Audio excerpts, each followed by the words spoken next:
নমস্কার, কেমন আছো সবাই? আশা করি সবাই খুব ভালো আছো। আমিও বেশ ভালো আছি। তো আমার আরও একটি ব্লগে তোমাদের সবাইকে অনেক অনেক স্বাগত জানাই।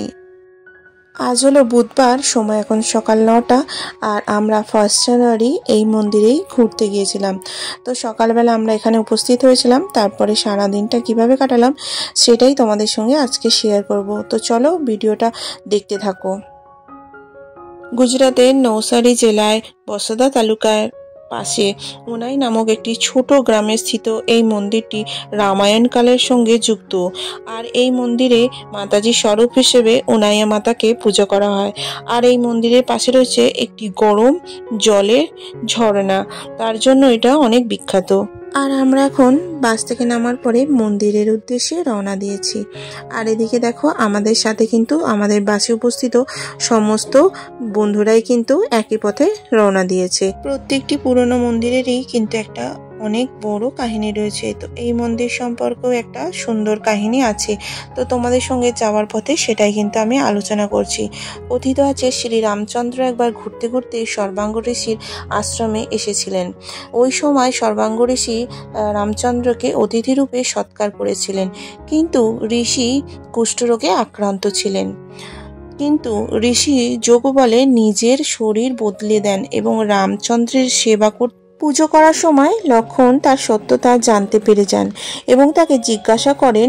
পুজো শেষে ঋষির কষ্টের কথা ভগবান শ্রী রামচন্দ্রকে বলেন। ঋষির সেবায় সন্তুষ্ট হয়ে রামচন্দ্র এবং সীতামাতা এবং লক্ষ্মণ এগোতে থাকেন। তার সাথে সাথে ঋষিও যেতে থাকেন, কিন্তু কিছু দূর গিয়েও ঋষি তার শরীরের কষ্ট অনুভব করতে থাকেন এবং ওনার শরীরে তাপমাত্রাও বেড়ে যায়। এমন সময় দেখে রামচন্দ্র পৃথিবীর বুকে তীর মারলেন এবং সেখান থেকে এক প্রকার আশ্চর্যজনক জলের ঝর্ণা বেরোয় এবং সাথে ঔষধিও যুক্ত থাকে, আর সাথে এক দেবী প্রতিমারও উদ্ভাবন হয়।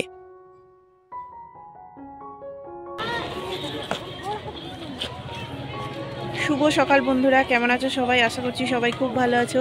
তো আমরা এখন এসে গেছি উমে মাতা মন্দিরে, আর এটা হলো সুরাতে, গুজরাতে। তো তোমরা পুরো ভিডিওটা দেখো, ঠিক আছে? চলো। আর তখন সীতামাতা বলেন ওখানেই মাতাজির প্রাণ প্রতিষ্ঠা করান।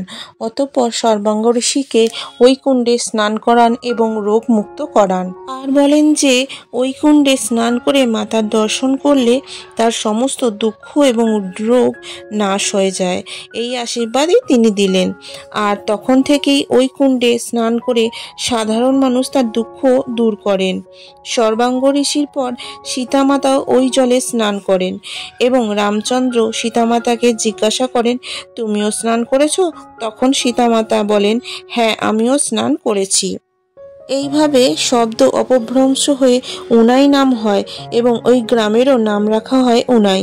এইভাবেই উষ্ণমাতার নাম এই গ্রামের নামের সাথে যুক্ত হয়ে যায় এবং উনাইয়া মাতা হিসেবে পরিচিতি লাভ করেন।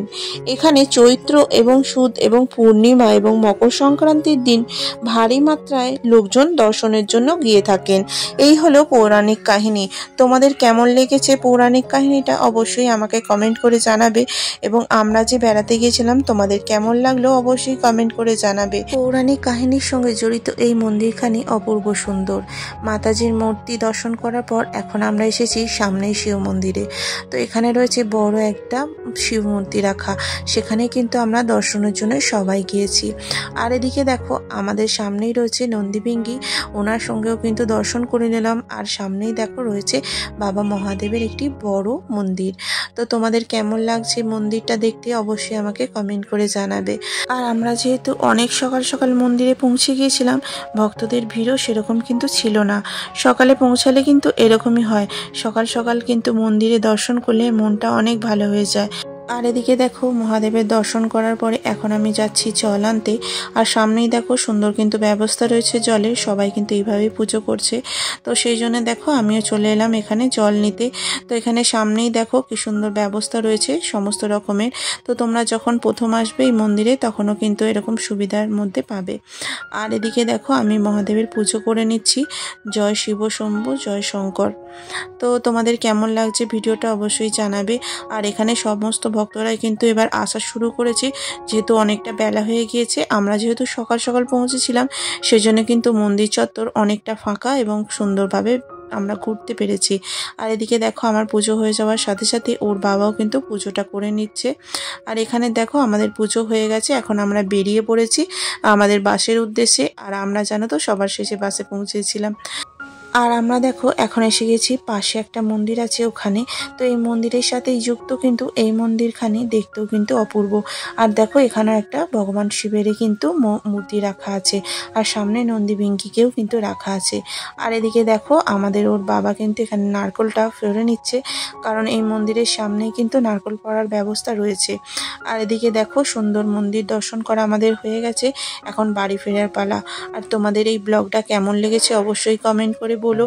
ভালো লাগলে অবশ্যই একটা লাইক করে দিও, আর ফেসবুক আর আমার ইউটিউব যেখান থেকে যে দেখছো কিনা একটা লাইক করে দিও প্লিজ। তো এখান পর্যন্তই ছিল আমার ভিডিওটা, তোমাদের কেমন লাগলে অবশ্যই কমেন্ট করে জানিও। ভালো লাগলে একটা লাইক করে দিও, আর আমার পাশে থেকে আমাকে সাপোর্ট করে দিও। আর দেখা হবে পরে একটা নতুন ঝলমলে ব্লগে। সকলকে জানাই হ্যাপি নিউ ইয়ার, শুভ নববর্ষ। সবাই খুব ভালো থাকবে, সুস্থ থাকবে।